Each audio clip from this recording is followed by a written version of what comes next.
C'est la fête de la venue du Fils de Dieu sur terre, parmi les hommes.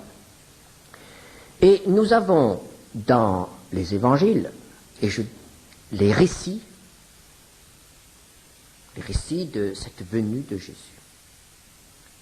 Mais nous ne trouvons pas seulement Noël dans les évangiles. D'autres textes de la Bible nous présentent à leur manière Noël ou un aspect de Noël. Ainsi, nous avons Noël dans l'Ancien Testament, nous avons Noël dans les Épîtres, et ce matin, je vous propose de lire le récit de Noël selon l'Épître aux Hébreux. Selon l'Épître aux Hébreux, au chapitre 10. Comment l'auteur, inspiré par le Saint-Esprit, nous présente-t-il Noël, le fait de Noël? Au chapitre 10, versets 1 à 10. En effet, la loi qui possède du nombre des biens à venir et non l'exacte représentation des choses ne peut jamais, par les mêmes sacrifices qu'on offre perpétuellement chaque année, amener les assistants à la perfection. Autrement, n'aurait-on pas cessé de les offrir parce que ceux qui rendent ce culte, étant une fois purifiés, n'auraient plus eu aucune conscience de leurs péchés. Mais le souvenir des péchés est renouvelé chaque année par ces sacrifices. Car il est impossible que le sang des taureaux et des boucs ôte les péchés. C'est pourquoi Christ, en entrant dans le monde, et nous avons là Noël, c'est pourquoi Christ, en entrant dans le monde, dit « Tu n'as voulu ni sacrifice, ni offrande, mais tu m'as formé un corps, tu n'as agréé ni holocauste, ni sacrifice pour le péché, alors j'ai dit, voici je viens, dans le rouleau du livre, il est question de moi, pour faire, ô Dieu, ta volonté. » Après avoir dit d'abord, tu n'as voulu et tu n'as agréé ni sacrifice ni offrande, ni holocauste, ni sacrifice pour le péché, ce qu'on offre selon la loi, il dit ensuite, voici, je viens pour faire ta volonté. Il abolit ainsi la première chose pour en établir la seconde. C'est en vertu de cette volonté que nous sommes sanctifiés, par l'offrande du corps de Jésus-Christ, une fois pour toutes. Le récit de Noël selon l'Épître aux Hébreux. Pourquoi est-il venu? Pourquoi? La première réponse qui s'impose, nous l'avons devant nous. Il est venu à cause du péché. Noël, c'est d'abord le péché. S'il n'y avait pas eu le péché, s'il n'y avait pas eu les péchés des hommes, il n'y aurait donc pas eu de Noël. Le Fils de Dieu n'aurait pas eu besoin de devenir un homme et de vivre parmi les hommes sur la terre, puis de mourir sur la croix. Parce que nous ne pouvons pas dissocier Noël de Pâques.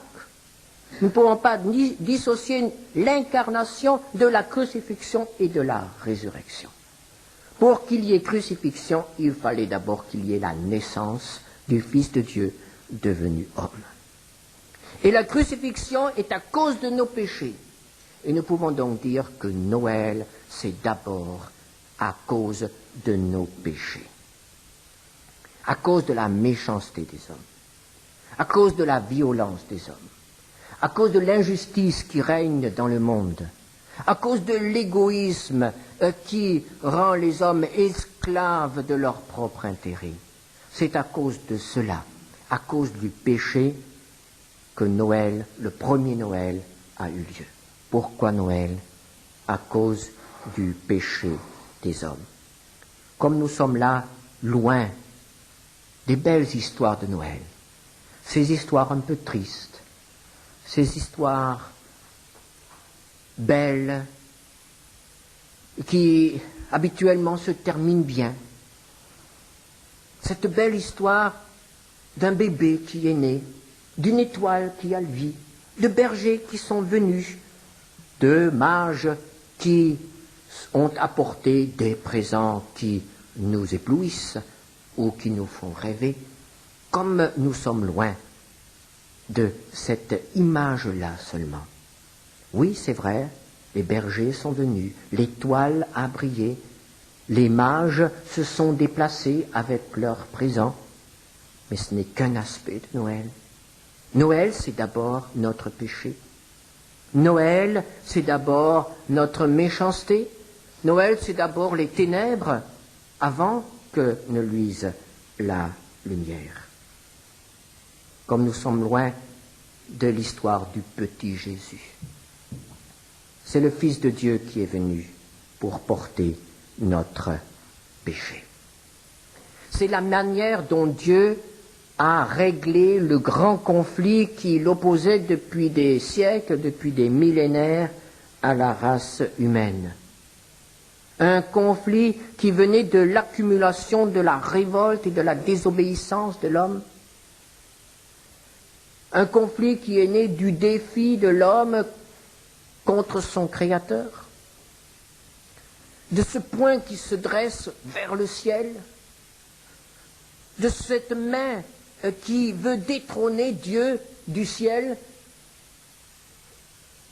de ce cœur qui veut prendre la place de Dieu, qui veut être lui-même Dieu, ce conflit qui oppose Dieu aux hommes, c'est ce conflit, c'est pour résoudre ce conflit qu'il a fallu qu'il y ait le premier Noël.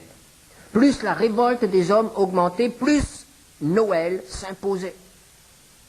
Si tout ne devait pas se terminer par une grande catastrophe qui aurait été la destruction de toute la race humaine avec la terre.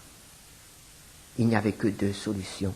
La destruction de la race humaine, comme au temps de Noé et du déluge, ou bien alors Noël, la venue du Fils qui devient homme pour nous sauver. Noël, c'est donc d'abord quelque chose, c'est la réponse de Dieu au problème du péché. Noël, c'est aussi la manifestation de notre incapacité de changer quoi que ce soit à notre état de péché. Notre incapacité de nous sauver nous-mêmes, de nous améliorer nous-mêmes. Noël, c'est d'abord un constat d'échec. Le Fils de Dieu ne s'est pas incarné lorsque Adam et Ève ont désobéi la première fois. Le Fils de Dieu ne s'est pas incarné lorsque Caïn a tué Abel. Le Fils de Dieu ne s'est pas incarné lorsque les hommes ont construit la tour de Babel. Le Fils de Dieu ne s'est pas incarné lorsque l'idolâtrie s'est développée sur toute la terre. Le Fils de Dieu s'est incarné des millénaires après la première désobéissance, après la chute de l'homme. Dieu a attendu pendant des millénaires. Il a attendu pendant des millénaires pour voir si, parmi ces milliers et ces millions d'hommes qui naissaient et vivaient sur la terre, il y en aurait eu un qui soit capable de vivre une vie qui lui soit entièrement agréable par les œuvres. Je dis bien par les œuvres. Il y eut des hommes qui furent agréables par la foi. Mais est-ce qu'il y eut des hommes qui furent agréables par les œuvres? La Bible répond non. Aucun homme ne fut agréable à Dieu par les œuvres. Aucun n'a été capable de vivre une vie que Dieu pouvait approuver pleinement. Et cela veut dire tout simplement qu'aucun homme n'a pu échapper à l'emprise du péché. Aucun homme n'a pu dire « il n'y a aucun péché dans ma vie ». Pendant des millénaires, Dieu a attendu. Il n'y a pas eu un seul homme. Un seul homme. Dieu a agi pendant des siècles auprès d'un peuple particulier, un peuple qu'il s'est créé lui-même. Ce peuple descendant d'Abraham, ce peuple descendant de Jacob qui s'est appelé le peuple d'Israël. Dieu a créé ce peuple. Dieu lui a accordé un traitement de faveur, un privilège. Dieu lui a envoyé des hommes qui lui ont parlé de sa part. Dieu lui a donné un livre Dieu lui a donné sa parole, ses commandements. Et le peuple d'Israël a pu connaître ce qui est la volonté de Dieu. Le peuple d'Israël pouvait connaître la différence entre le bien et le mal. Et Dieu a attendu. Dieu a attendu pendant des siècles. Et même parmi son peuple, il n'y en a pas eu un seul qui a vécu une vie qui lui soit entièrement agréable par les œuvres. Et c'est pourquoi l'apôtre Paul doit constater dans Romains au chapitre 3, versets 10 et 11, il n'y a point de juste, pas même un seul, nul n'est intelligent, nul ne cherche Dieu, tous sont égarés, tous sont pervertis. Point de juste par les œuvres. Noël, à cause de l'échec de l'homme, de s'améliorer, de se sauver lui-même. Noël, à cause de cet échec de se sauver lui-même. Aucun homme n'a pu faire quelque chose pour le pardon de ses péchés. Tous ont eu besoin de la grâce. Aucun n'a pu apporter quelque chose de valable pour racheter son âme. Et aucun n'a pu apporter quelque chose qui puisse sauver les autres. La parole de Dieu nous dit dans Psaume 49, verset 8, « Ils ne peuvent se racheter l'un l'autre, ni donner à Dieu le prix du rachat. » Un constat d'échec. Pas un seul n'a pu s'abstenir de péché. Et pas un seul a pu trouver la réponse au problème du péché. Et pas un seul a pu apporter à l'humanité le salut dont elle avait besoin. Un constat d'échec. C'est pour cela qu'il y a eu Noël. Mais il y a aussi eu Noël à cause des promesses de Dieu. Noël, c'est une merveilleuse histoire d'amour. C'est la plus belle des histoires d'amour. L'amour de Dieu pour les hommes. Ah, nous connaissons bien ce verset, Jean 3,16. Dieu a tant aimé le monde qu'il a donné son Fils unique. Noël, c'est la plus belle des histoires d'amour. Aucune n'est comparable à cette histoire d'amour. C'est l'amour de Dieu pour cette humanité qui se révoltait contre lui, qui le méprisait. Et Dieu n'a pas accepté la perte de cette humanité. Dieu n'a pas accepté que Satan triomphe. Dieu n'a pas accepté que l'humanité soit emportée dans les ténèbres éternelles. Dieu a fait quelque chose. Il a envoyé son Fils. Dès qu'Adam a péché, Dieu s'est aussitôt engagé à sauver ses descendants. Nous connaissons cette première promesse dans la Bible. Dans Genèse 3, verset 15, il s'adresse au serpent, c'est-à-dire au tentateur, et par le serpent, il donne une promesse aux hommes. Il dit, je mettrai inimitié, la guerre, entre toi et la femme, entre ta postérité et sa postérité, c'est-à-dire celui qui viendra un jour de la femme, c'est-à-dire Jésus-Christ, celle-ci t'écrasera la tête et tu lui blesseras le talon. La victoire d'un descendant d'Adam sur Satan.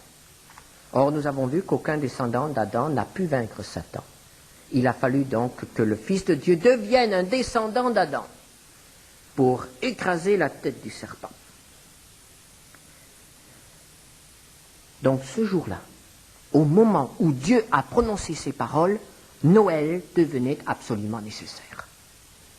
Parce que Dieu s'engageait à faire quelque chose. Et à partir du moment où il s'engageait à faire quelque chose, il était tenu par sa parole. Il fallait que son Fils devienne homme, qu'il naisse et qu'il meure. Noël, nous le trouvons donc déjà dans la Genèse, tout au début de l'histoire des hommes. Une merveilleuse histoire d'amour, l'amour de Dieu pour nous. Et ensuite, Dieu a confirmé ses promesses. Dieu a envoyé ses messagers. Et chacun a apporté des précisions concernant ce grand événement de la venue du Fils de Dieu. Puis, plus tard, Dieu a donné à son peuple des sacrifices. Et il a dit, si vous apportez ces sacrifices, je considérerai que vos péchés sont couverts par le sang de ces sacrifices. Et nous savons bien que le sang des animaux ne peut pas effacer le péché des hommes. Ce n'est pas la mort d'un animal qui peut sauver un homme. Alors chaque fois que Dieu permettait qu'un animal meure, et chaque fois qu'il acceptait ce sacrifice et qu'il pardonnait à celui qui apportait ce sacrifice, chaque fois, la nécessité du sacrifice du Fils de Dieu devenait plus grande. Chaque sacrifice imposait en quelque sorte à Dieu la nécessité de Noël, la nécessité de l'incarnation de son Fils. Et c'est ce que nous lisons ici, dans l'Épître aux Hébreux, Noël en rapport avec les sacrifices de l'Ancien Testament, Hébreux 10, verset 7, « Alors j'ai dit, c'est le Fils qui parle, voici je viens. Dans le rouleau du livre, c'est-à-dire dans l'Ancien Testament, il est question de moi pour faire, ô Dieu, ta volonté. » Le Fils a dit, je viens. Alors Noël, c'est le moment où le Père voit partir son Fils. C'est le moment où doivent s'accomplir toutes les promesses. C'est le moment où l'amour n'est plus un amour seulement en parole, mais c'est un amour qui coûte. Le Père voit partir son Fils pour sauver les hommes. Noël n'était donc pas une pure joie pour le cœur du Père. Pour les hommes, oui, mais pas pour le cœur du Père.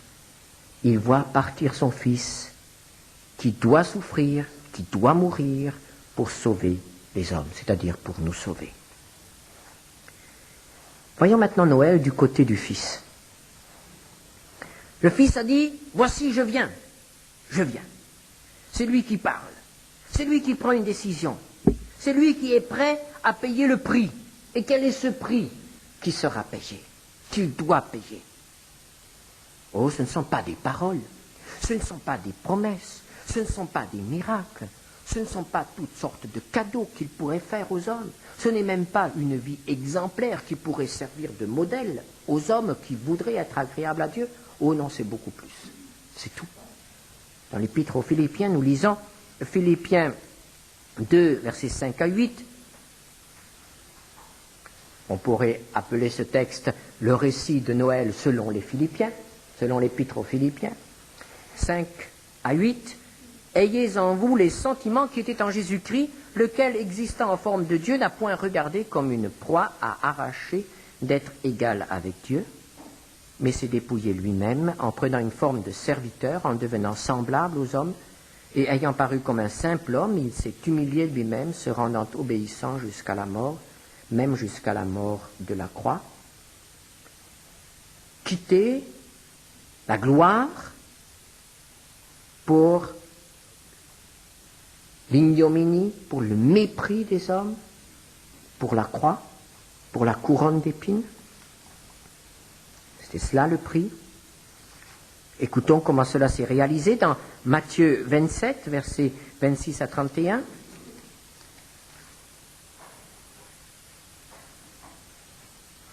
Alors Pilate le relâcha Barabbas et après avoir fait battre de verges Jésus, il le livra pour être crucifié. Les soldats du gouverneur conduisirent Jésus dans le prétoire et ils assemblèrent autour de lui toute la cohorte. Ils lui ôtèrent ses vêtements et le couvrirent d'un manteau écarlate. Ils tressèrent une couronne d'épines qu'ils posèrent sur sa tête et ils lui mirent un roseau dans la main droite, puis s'agenouillant devant lui, ils le raillaient en disant « Salut, roi des Juifs !» Et ils crachaient contre lui, prenaient le roseau et frappaient sur sa tête. Après s'être ainsi moqué de lui, ils lui ôtèrent le manteau, lui remirent ses vêtements et l'emmenèrent pour le crucifier. Quel est le père parmi nous qui accepterait que son fils soit traité ainsi? Quel est le père parmi nous qui accepterait d'envoyer son fils auprès d'hommes dont il sait qu'ils vont le traiter ainsi? C'est cela, Noël. Le père a laissé partir le fils. Le père a donné son fils. Et quel est le fils qui serait prêt à payer un tel prix? Le fils a été prêt et il a dit, voici, je viens. Prenons encore un autre texte, ce sont des textes très connus, Ésaïe 53. Ésaïe 53, verset 7. Il a été maltraité et opprimé. Il n'a point ouvert la bouche, semblable à un agneau qu'on mène à la boucherie, à une brebis muette devant ceux qui l'attendent. Il n'a point ouvert la bouche. Oh, comme il est touchant de voir dans les crèches provençales ce berger qui vient avec le petit agneau sur l'épaule ou dans les bras. Oh, comme c'est beau. Mais Noël, c'est quoi? Noël, ce n'est pas l'agneau qu'on apporte à Jésus. C'est le Fils qui devient l'agneau. C'est le Fils qui devient l'agneau et qui va se laisser égorger sans protester, sans réclamer ses droits, sans contester, sans crier. Le Fils a dit ce jour-là, je viens pour faire, ô Dieu, ta volonté. Qu'est-ce que Noël? Noël, c'est donc la soumission de la volonté du Fils à la volonté du Père. Plus tard, Pâques sera la soumission de la volonté de Jésus à la volonté de Dieu. Dans le jardin de Gethsémani, dans cette agonie du combat pour notre salut, Jésus dira, non pas ma volonté, mais ta volonté.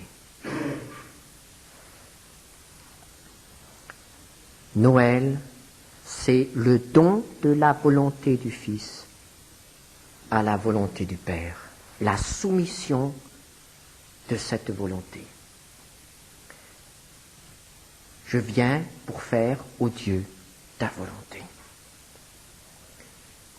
Et cette soumission à la volonté de Dieu en a provoqué d'autres. Parce qu'il a fallu d'autres soumissions pour que ce matin nous soyons tous ici, dans cette salle. Il a d'abord fallu la soumission de la volonté d'une jeune fille. D'une jeune fille qui était pure, d'une jeune fille qui était pieuse, d'une jeune fille qui s'apprêtait à se marier, qui avait un fiancé. Et il a fallu que cette jeune fille accepte de devenir mère et de courir le risque d'être méprisée, d'être rejetée par son fiancé et peut-être même tuée, exécutée, parce que cette chose-là était une abomination, c'était quelque chose d'absolument intolérable. Marie a soumis sa volonté et elle a dit dans Luc 1, 38, « Je suis la servante du Seigneur, qu'il me soit fait selon ta parole. » Dieu n'aurait pas imposé à Marie de porter cet enfant qui était son fils incarné. Marie a accepté. Elle a été la seconde, après le Fils, à soumettre sa volonté au Père. Et puis il y a eu Joseph, le fiancé, qui a aussi accepté de garder Marie, qui a accepté de ne pas toucher Marie, même après le mariage, jusqu'à la naissance de ce premier. Joseph aussi a soumis sa volonté à celle de Dieu. Puis il y a eu Jean-Baptiste qui a soumis sa volonté à celle du Père, à celle de Dieu, pour annoncer la venue du Fils. Et cela a continué. Il y a eu des hommes et des femmes qui ont soumis leur volonté et qui sont devenus disciples. Et parmi les disciples, il y a eu des hommes qui sont devenus apôtres. Puis il y a eu ceux qui ont accepté Christ après sa résurrection et son retour au ciel. Et les premiers chrétiens ont tous été des hommes et des femmes qui ont soumis leur volonté à celle de Jésus-Christ. Et il y a eu ceux qui ont soumis leur volonté à celle du Seigneur et qui ont accepté de porter le message au loin. Nous pensons à Paul, nous pensons à tous les autres prédicateurs, à tous les missionnaires, à tous les évangélistes, à tous les colporteurs qui, au cours des siècles, se sont tous soumis au Père pour transmettre ce merveilleux message de Noël, ce merveilleux message du salut. Et si nous sommes là ce matin, sans aucune exception, c'est parce que nous avons un jour trouvé sur notre chemin quelqu'un qui s'était soumis à Dieu et qui, dans cette soumission à Dieu, nous a donné la parole de l'Évangile. Que ce soit nos parents, que ce soit des amis, que ce soit des inconnus. Tous ceux qui nous ont annoncé l'Évangile ont été des hommes ou des femmes qui ont soumis leur volonté à la volonté de Dieu. Et cet Évangile, cette bonne nouvelle du salut s'est répandue dans le monde entier. Et cela n'a pas toujours été facile. Des bûchers ont été dressés. Des hommes et des femmes ont été livrés aux bêtes. Des hommes et des femmes sont morts dans d'atroces souffrances, toujours à cause de la soumission de leur volonté à celle de Dieu, pour que le salut soit annoncé dans le monde. Alors qu'est-ce que Noël? Noël, c'est la fête de la soumission de la volonté de l'homme à la volonté de Dieu. Il n'y aurait pas eu de Noël si le Fils n'avait pas soumis sa volonté à la volonté du Père. Et nous ne fêterions pas Noël aujourd'hui s'il n'y avait pas eu, depuis ce moment-là jusqu'à nos jours, toujours quelqu'un qui soumette sa volonté à celle de Dieu pour nous annoncer l'Évangile. Et lorsque nous prions, que ta volonté soit faite sur la terre comme au ciel, c'est cela. C'est cela. Que ta volonté soit faite. Noël. Alors évidemment, nous attendons une réponse. Nous attendons une réponse, ou plutôt le Seigneur attend une réponse à cet appel. Quelle peut être notre réponse? Cette réponse peut se présenter sous trois aspects. Tout d'abord, on peut dire, eh bien, moi, ça me fait ni chaud ni froid. Jésus est né, il y a 19 siècles, eh bien, moi je fête Noël, ce qui compte pour moi, c'est le bon repas et peut-être le cadeau que je vais recevoir. Voilà. Une réponse possible, l'indifférence ou même le rejet. Et cette réponse-là, des milliers, des millions d'hommes la donnent aujourd'hui. Et le prophète Ézéchiel nous dit de la part de Dieu, dans Ésaïe 50, verset 2, « Je suis venu, pourquoi n'y avait-il personne? J'ai appelé, pourquoi personne n'a-t-il répondu ?» Ce rendez-vous que Dieu donne à l'humanité. Combien d'hommes et de femmes ont manqué ce rendez-vous? On dit souvent que l'histoire, que ce soit l'histoire d'un peuple ou que l'histoire personnelle d'un homme, c'est l'histoire des occasions manquées. Ne manquons pas cette occasion-là. L'occasion du grand rendez-vous, de la grande invitation. Je suis venu.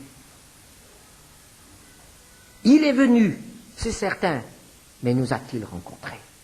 Étions-nous au rendez-vous? Sommes-nous venus? Avons-nous accepté de soumettre notre volonté à celle de celui qui est venu? La deuxième réponse que nous pouvons donner, c'est de recevoir ce que Dieu nous donne comme un merveilleux cadeau de Noël. Merci Seigneur, tu m'as donné le pardon de mes péchés.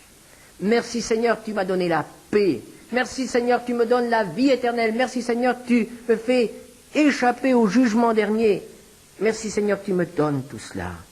Oh, comme tu es bon pour moi. Et on chante un beau cantique, on fait une belle prière, et la vie continue. Jusqu'au prochain Noël. Et nous passons à côté de ce grand rendez-vous qui est celui de soumettre notre volonté et d'être là pour les autres.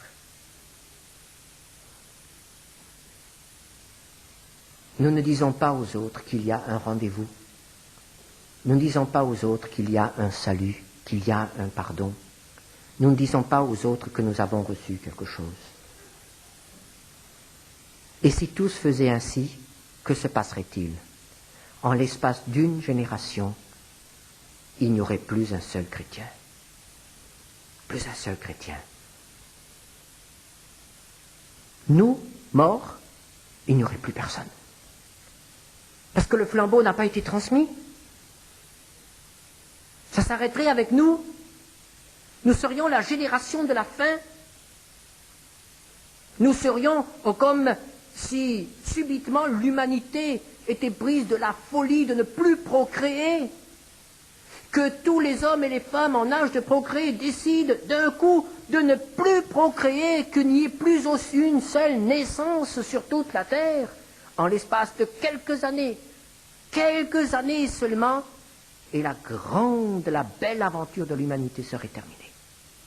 Il n'y aurait plus rien sur la terre. Mais l'évangélisation, c'est la procréation de l'Église.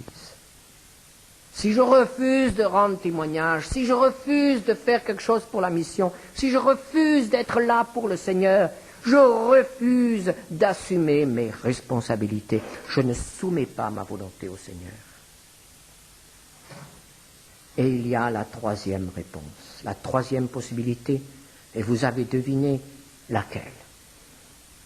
Accepter de soumettre notre volonté, non seulement pour notre salut, mais aussi pour le salut des autres. L'apôtre Paul avait compris cela. Et pour lui, c'était tous les jours Noël. 2 Corinthiens 5, versets 14 à 15, il disait, l'amour de Christ nous presse, parce que nous estimons que si un seul est mort pour tous, tous donc sont morts, et qu'il est mort pour tous, afin que ceux qui vivent ne vivent plus pour eux-mêmes, mais pour celui qui est mort et ressuscité pour eux.